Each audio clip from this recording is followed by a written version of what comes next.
Nesse vídeo aqui eu vou te mostrar um teste novo que eu tenho feito com um indicador antigo que eu criei uns anos atrás, um indicador acumulado na agressão, mas nesse aqui, ao invés de aplicar ele no índice futuro, né, ou no dólar, estou aplicando ele no Ibovespa. Tá? Tem algumas conclusões bacanas para a gente, né, trabalhar aqui no vídeo. Vamos lá, bora pro conteúdo. Bom, meu nome é André Hanna, nesse canal eu falo de trade, falo de investimentos, esse vídeo aqui é puramente de trading. Tá? Se você não está inscrito no canal ainda, cria vergonha nessa cara, se inscreve que você não perde nenhum conteúdo quando for publicado. Tá? Vamos contar um pouquinho da história aqui, né? Bom, para quem não conhece, tem um indicador na Nelogica ali que chama acumulado da agressão, tá? Eu trouxe isso para a Nelogica, sei lá, em 2011, 2012 mais ou menos. Eu comecei, na verdade, como é que eu descobri essa ideia, né? Lendo um livro da Irene Aldrich, vou colocar aqui na descrição também, acho que não vale a pena, ele tá um pouco defasado para hoje, tá? Mas né, numa das páginas lá, não lembro exatamente, ela tinha o conceito de acumular a agressão. Tá? A agressão, para quem não sabe ou para quem não lembra, é o ato de você gerar um negócio. Né? O mercado tem um book ali, sei lá, o mercado tem um comprador com um e-mail vendedor. Tá? O agressor é aquele cara que cede, fala, tá bom, eu aceito fechar negócio a um e-mail na venda. Tá? Nesse caso, o agressor é comprador porque ele aceitou fechar no preço do vendedor. Ou, não, eu aceito te bater, te vender a um que é o preço que você está comprando. Nesse caso, o agressor, quem tomou a iniciativa, foi o vendedor que aceitou, né, vender a um preço que o comprador pré-ofertava. Tá? A pessoa que dá o fechado, o último a tomar a decisão, é o agressor. Ou ele é de compra ou ele é de venda. Tá? E aí, o acúmulo da agressão é com base na quantidade de lotes que são agredidos, e não no número de vezes que é agredido. Tá? E aí tem uma série de regras, tá? Tem outros vídeos aqui no canal, tá? Eu vou deixar links aqui embaixo, uns mais básicos, explicando o acumulado da agressão mais no começo, e uns um pouco mais avançados, tá? Um pouco mais avançado, são dois na verdade. Tá? Mas o fato é isso, que você vai acumulando o lote que está sendo agredido na compra ou o lote que está sendo agredido na venda e vai criando uma série. Que na Nelogica, por default, eu coloquei para ela iniciar no começo do dia, 9 e pouco da manhã, ela acumula no dia, ou você clica com o botão direito lá e acumula a partir de uma data que era muito útil para, sei lá, vencimentos de opção ou para futuros, na verdade, que você tem uma data em que aquele contrato começa a ser negociado, ou opções ou contrato futuro, por exemplo. Tá? Essas duas possibilidades. E eu comecei isso lá em 2007, a linkar uma planilha na Bloomberg na época para conseguir esse dado nativo e tentar identificar, né, bater com o lado do book, né, se a agressão era de compra ou de venda. Depois trouxe essa metodologia, né, de identificação do agressor para a Nelogica, tá?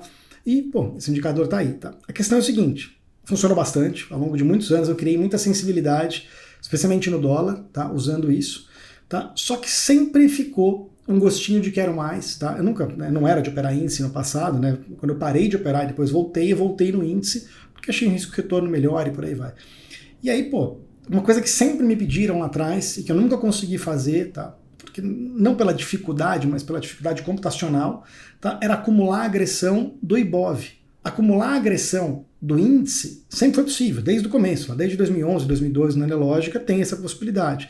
No mini índice, no BOVA11, no índice futuro, padrão, naquela época era o padrão mais líquido que o mini, mas falta, né? Você pega, por exemplo, o dólar, tá? O dólar você tem o dólar padrão e o dólar mini. Você pode dizer que, não, tem o DDI, tem passa um pouco no cupom cambial de fluxo, de fato, passa. Mas grande parte do fluxo que importa, você pega no dólar padrão e no dólar mini. Então, o acúmulo da agressão nesses dois contratos, no dólar padrão e no dólar mini, te dão uma noção muito grande de, para onde, né? Para onde o fluxo está indo naquele dia, tá? Dá uma baita uma noção de tendência esse indicador e da magnitude daquele movimento. Tá? A quantidade de agressão acumulada, dadas uma janela, né, específica do dia, te dá uma noção tanto de direção, né, de tendência no dia, quanto de intensidade, porque é quanto de lote está sendo gasto naquele movimento. Sempre deu, né, assim, me ajudava bastante a ir criando sensibilidade. Mas faltava essa questão do Ibov, né? Sai muito lote no Ibovespa, nas 86, né? Agora 86 ações ponderadas pelo critério do Ibovespa, pela metodologia, né? Com pesos que vão variando. Tá? E aquilo, né, é um pouco, né, não é trivial, tá? Porque os pesos são dinâmicos, eles vão mudando de um dia para o outro. Tá? A Nelogica teria que, não é só ali uma conta simples, teria que todo dia manter esse banco de dados de carteira atualizado para poder ponderar certinho quanto de agressão de Petro compõe na conta do Ibov, quanto de Vale, quanto de BB de Bradesco e por aí vai. Na proporção certa, e essas proporções são dinâmicas, o peso é dinâmico dentro do dia, né? Então não é um negócio trivial. Eu tenho um embatezinho, né, de um tempo para cá com eles, tenho pedido bastante coisa, muita coisa não tem sido feita. Eu falei, eu vou fazer isso, tá? E aí fiz, tá? Vem cá para a tela do computador. Então vamos lá. Primeira coisa aqui, tá? Esse é o indicador acumulado da agressão, mini índice, né? Você tem ali, aqui tá um gráfico de 1 minuto, mas podia ser de P, podia ser qualquer tipo de variação, tá? Tá um dia, tá mostrando aqui o dia 11 de abril, e aqui o indicador acumulado da agressão, tá? Acumulando desde as 9 da manhã no dia, tá? Se você pegar, você consegue olhar isso para o índice futuro, tá? Para o índice futuro, tá? E que geralmente não tem, né? Ele não tem uma correlação no índice futuro, ele não tem uma correlação tão alta, ou seja, aqui está subindo o índice futuro, ó, o acumulado da agressão caindo, tá? E aí tem um vídeo que eu vou deixar aqui também, que explica o porquê isso acontece. O acumulado da agressão indo numa direção diferente da direção do preço. Tá? Esse é um exemplo típico. Sai muito pouco lote no índice padrão, tá? E tem muito pouco lote em cada nível de preço. Tá? Isso é um dos comportamentos típicos de sinal invertido, né? Preço subindo e agressão de venda. Tá? Mas você pega uma agressão mínima, né? São 1.000 e poucos contratos agredidos só. Pra você ter uma ideia da diferença de magnitude do mini, dá uma olhada no mini aqui, como, né, nesse dia em específico aqui. Estamos falando de 160 mil contratos do mini. A diferença, mesmo que você divida por 25, né, é muito maior do que aqueles 1.000 agredidos na venda no índice padrão. Tá? E ele costuma ter uma correlação contemporânea com preço muito alta. Tá? É aí que tá, só que tem diminuído. Esse é o grande problema, tá? Ó, você tem preço aqui caindo, né, nesse processo aqui, o acumulado da agressão caindo também. Preço subindo, o acumulado da agressão diminuindo a venda, né, mas subindo também. Ele tem uma correlação contemporânea com o preço, tá? De fato tem. Você pegar os outros dias aqui também, você vê que tem uma direção, né? Preço subindo aqui, ó. O acumulado da agressão subindo também, preço caindo, acumulado da agressão caindo, e por aí vai. Tá? Você tem uma relação contemporânea, né, com o preço. Mas o fato é que você fica, né, na maior parte das vezes, uma boa parte do fluxo que entra, né, quais são as portas de fluxo do índice? Você tem o mini, que é a maior porta de entrada, depois você tem o índice padrão, depois você vai ter BOVA11, toda a estrutura de ETF, BOVA11, BOVV11, aqueles outros, sei lá, deve ter 6 ou 7 ETFs, algumas opções, tá, sobre BOVA11, tá, e você vai ter também o IBOV, que pesa demais, tem uma baita uma porta de fluxo, que pelo mecanismo do cash and carry, né, se entrar fluxo nas ações, no IBOV, tá, vai transferir para o índice futuro pelo mecanismo de não arbitragem, pela diferença, né, de preço entre os dois, que é o cash and carry. Tá? Mas vamos lá, olha aqui, pra você ter uma ideia, o estudo que eu fiz, né? Aqui não está pegando, aqui está pegando o dia 11, né? Uma parte do dia, das 3h20 da tarde até o fim do dia, e aqui o azulzinho é o IBOV, tá? E aqui o acumulado da agressão calculado por mim, fora, né, do Profit, com os dados reais, tá? Capturado a cada 10 segundos do acumulado da agressão. Você fala, tá bom, ok, parece o outro, né? Você tem preço caindo aqui, o azulzinho, e o acumulado da agressão também acompanhando, preço subindo, acumulado da agressão subindo, preço, né, fazendo zigue-zague, o acumulado da agressão acompanhando também, preço subindo, o acumulado da agressão subindo e bem acima do sinal negativo, né, do acúmulo negativo que estava até aquele momento. Preço caindo, aqui, acumulado da agressão também, preço subindo, acumulado da agressão subindo, mas subindo menos do que antes, preço também subindo menos do que antes, preço caindo, acumulado da agressão caindo. Só para você ter uma ideia comparativa, eu peguei aí extraindo do Profit, o mesmo acumulado da agressão por mesmo tempo, 3h20 até as 5h40, desculpa, 5 para 16h55, né, quando fecha o IBOV, eu peguei o do índice futuro. E aí você vai falar, André, não é o mesmo gráfico, olha como tem mais zigue-zague, né, no índice e menos no IBOV, mas é de fato, o índice futuro ele faz os zigue-zagues muito maiores né, ele é muito mais volátil, né? Mesmo ele mantendo esse mecanismo de não arbitragem, que é o cash and carry, você tem o IBOV, você tem mais ali um percentual do CDI e o futuro está negociado aqui. Mesmo que você tenha, né, ele está negociando, sei lá, 80% do CDI aqui, né? O índice negociando 80% do CDI acima do IBOV. Tá? Ele pode andar ali, tá, 70 pontos para cima ou para baixo, que não dá a taxa para os caras fazerem o cash and carry, nem financiamento nem reversão. Então por isso que você tem o índice, né, nessa bandinha, que a HFT fica toda hora ali de uns 70, 80 pontos, depende do mercado mais volátil, até um pouco mais. No mercado menos volátil, essa banda é perto de 50.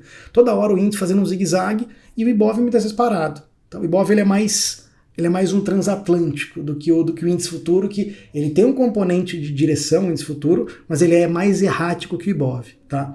E aí vamos lá. Então você tem aqui a mesma coisa, ó o preço aqui, olha o preço aqui embaixo, ele cai, mas com muito mais zigue-zagues, aqui ele sobe, aqui tem o IBOV, tem zigue-zague, no futuro tem muito mais, né? Olha aqui, ó, faz essa alta aqui também, ó, com muito mais zigue-zague, olha como essa alta aqui é mais tranquila no IBOV do que no índice futuro, mas é a mesma coisa. E olha aqui, olha o acumulado da agressão, como ele, se você traçar uma linha da onde ele começou para onde ele terminou, ele parece que ele vem só, né, ele até tem os movimentos, quando o índice futuro subiu aqui, ó, saiu daqui, 128.100 mais ou menos. Pô, ele foi para 128.500 e pouco, uma coisa assim. Tá? E você tem um acumulado da agressão no mesmo nível de preço, aqui, ó, no mesmo nível de acúmulo, né, ó, do que ele estava no auge, lá no auge desses 500 pontos de alta aqui. Tá? Quando você vem para cá, né, você tem os mesmos 500 pontos de alta, ele está falando de IBOV aqui, né? Os mesmos 500 pontos de alta, mas olha o acumulado da agressão, ele sai de um ponto e ele está num ponto muito maior aqui em cima. E o preço também é mais condizente. O que eu quero dizer é que, pelo estudo que eu tenho feito, aqui é um dia, obviamente, tá? Na verdade é um trecho de uma tarde só. Mas o estudo que eu tenho feito desde quando eu comecei a acumular isso e guardar os dados, é que a correlação entre o acúmulo da agressão do IBOV e o preço, tá, é muito maior no IBOV do que a mesma correlação entre a agressão, o acumulado da agressão no índice futuro e o preço do índice futuro. Está fazendo muito mais sentido olhar, tá, apesar de ser uma das portas que entra fluxo IBOV, não é a única, tá, entra muito fluxo pelo mini e pouco pelo padrão, que não está aqui. Tá fazendo muito mais sentido, ele tem uma correlação. Para você ter uma ideia, a correlação calculada aqui, tá, estava dando 70 e pouco, mais ou menos, 0,78, isso varia muito, né, de dia para dia, eu calculo a correlação em janela móvel, tá, e a correlação do índice, nesse trecho, estava dando 0,10, tá, nesse trecho aqui, em que você não teve, né, uma direção muito clara do fluxo. Aqui ele está um pouco diferente aqui, porque ele está pegando até o fim do dia aqui, tá, ele está pegando aqui até as 6 e pouco da tarde, quando que o IBOV morre aqui perto das 5 para pouquinho antes do leilão, tá? 4,55. Tá? É o mesmo trecho, mas aqui o índice futuro está indo um pouco mais, por isso que está com uma cara diferente. Tá? O acumulado da agressão parece que está caindo aqui, né? E mesmo assim, né, o acumulado da agressão, de fato, parece que ele está caindo. Ele nasce num ponto aqui e vem caindo. E na verdade o preço não. O preço subiu e voltou quase para o preço de origem, às 3h20 da tarde. E o acumulado da agressão caindo. Do IBOV, ele faz muito mais sentido, a onda acompanha muito mais o preço, está muito mais fiel à realidade do preço, né, no padrão, nas ações, no acumulado das ações, do que no futuro. Agora eu volto para você aqui, tá? Por quê? Tá? Isso não é uma... Por que está funcionando, em teoria, melhor nas ações do que no futuro? Tá? No IBOV do que no futuro. Isso não é uma verdade. Tá, mas eu estimo que seja pelo mesmo motivo que funcionava melhor no dólar lá em 2007, até 2014, 2013, quando tinha muito lote em cada nível de preço. Por quê? Porque para deslocar, quando você tinha ali aquela fila gigantesca do dólar, mil e poucos lotes em cada nível de preço, lá quando eu desenvolvi isso, é impossível o mercado subir ou cair sem ter uma agressão de 1.500 lotes, que era a média de cada nível de preço, que chegou uma época que teve. Então o mercado, sei lá, 1 com 1,5 spread. Para ele ir para o 2, tinham que tomar 1.500 lotes a 1,5. Tinha que ter uma agressão de 1.500 lotes. É muito. Hoje, em cada nível de preço, né, no índice, por exemplo, você vai ter 300, 350 lotes na média na primeira fila do índice futuro, na média, em cada nível de preço.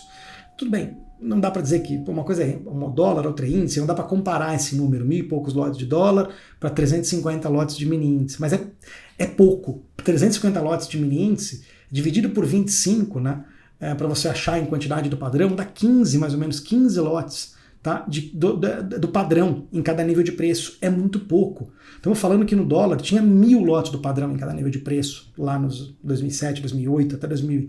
Aí entrou na crise da Europa em 2011, começou a já reduzir um pouco de lote, mas era cíclico, voltou. Qual é a questão? Quando tem muito lote em cada nível de preço, esse tipo de indicador dá uma baita sensibilidade. Tá? E depois eu vou falar aqui no vídeo também como é que eu usava e como é que eu acredito que dê para você usar. Tá? E por que eu acho que o Ibov está fazendo sentido?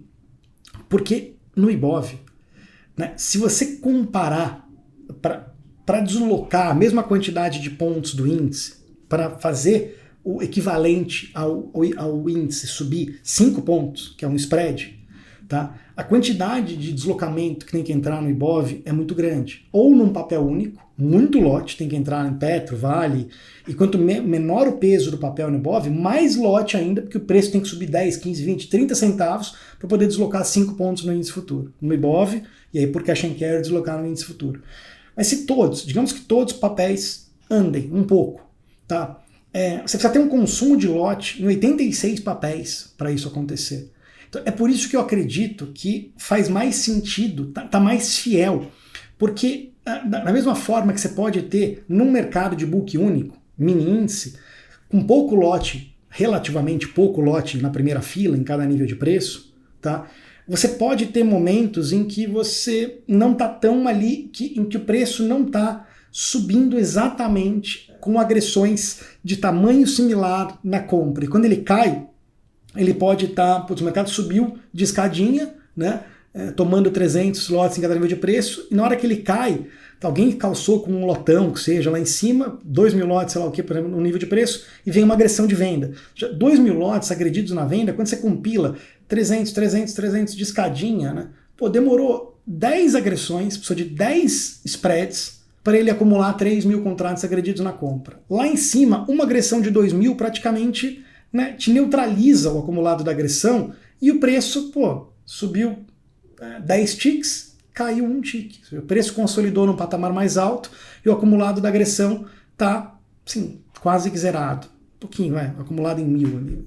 Então, assim, no Ibov, você precisa de a chance, a probabilidade de você ter esse tipo de falha, que não é uma falha, né, de você ter agressões distintas em níveis de preço distintos, em 86 papéis, quando você põe tudo numa conta, pondera pelo Ibov, a chance de você ser enganado, não é a palavra, mas de você computar aquela informação e ela está errada em termos de acumulado da agressão é muito menor, porque são 86 papéis. Que aconteça isso em 2, tem ainda 84 papéis que ainda tem mantido o spread fiel, a média de agressão em cada nível de preço. Então você tem uma noção de onda, não no zigue-zague do HFT, muito mais precisa em termos de direção para onde está indo e de intensidade, ou seja, do volume que está sendo gasto de lote para fazer o mercado subir ou cair naquele dia. Tá? E voltando para a pergunta aqui, como eu sempre usei, tá, isso, para ditar a tendência do dia, o acumulado da agressão, a magnitude de lotes me dava a intensidade daquele movimento, usava muitas vezes, tá, quando eu acumulava ele no dia, não acumulando por período, tá? Esquece o vencimento, acumulando ele no dia, 9 da manhã, abriu o mercado, nos cruzamentos do eixo zero, tá? Mas obviamente que não só isso, estava olhando outra coisa ali também, mas virou negativo, virou positivo, tá? Nunca tive um porquê, uma lógica operacional muito clara disso, mas quando ele cruzava, invertia de positivo para negativo, dependendo da janela de horário, um pouco antes da abertura de Nova York ou um pouco depois, ele embalava para aquele lado, dava um trade para segurar. Isso eu como usava, tá? E ao longo do tempo fui incorporando, especialmente quando mudei para o índice, fui incorporando uma leitura um pouco mais profunda, de buscar algoritmos low frequency que vão dando a direção do dia, criam uma lógica operacional e eu vou tendo a intensidade, né, da direção do dia muito mais pelo algoritmo low frequency, tá, executando no índice, do que por esse indicador acumulado da agressão, mas dá para usar. Tá? A questão é que ele não deve, na minha visão, né, ele não deve ser usado como um setup, um indicador único que ele te dá o trade na hora de entrar ou de sair. Tá? Ele é um indicador contemporâneo, ele não é previsível, ele não, eu olho para ele agora, eu sei o que vai acontecer no próximo minuto, segundo ou daqui uma hora, ele está acumulado em 20 mil na compra, o que isso significa? Pô, isso significa agora. O que vai acontecer para frente não está nele, ele não é um preditivo. Ele é contemporâneo, ele anda junto com o preço. Ele não tem poder explicativo para o preço, nem em termos de microestrutural, de próximo spread, tá? Não é muito bem por aí. O que eu usava também bastante é a distorção entre, olha, o acumulado na agressão está 50 mil positivo. Olha, para ele estar 50 mil positivo, o índice teria que estar subindo tanto. Ele está subindo menos. Opa! Sempre usei dessa forma também. Estou dando muito ouro aqui para vocês, né? Não só nesse vídeo, mas nesse canal, tá? Isso é uma forma que pode ser usada, tá? Hoje eu uso ele de uma maneira mais, até dentro de algumas fórmulas que eu aplico, ele é um dos indicadores. Você pode usar desse jeito também, tem N formas de usar isso. Eu uso um pouco dele também nesse trade de dupla escora que eu tenho feito também. Porque a escora é exatamente o antônimo, ela é a oposição da agressão.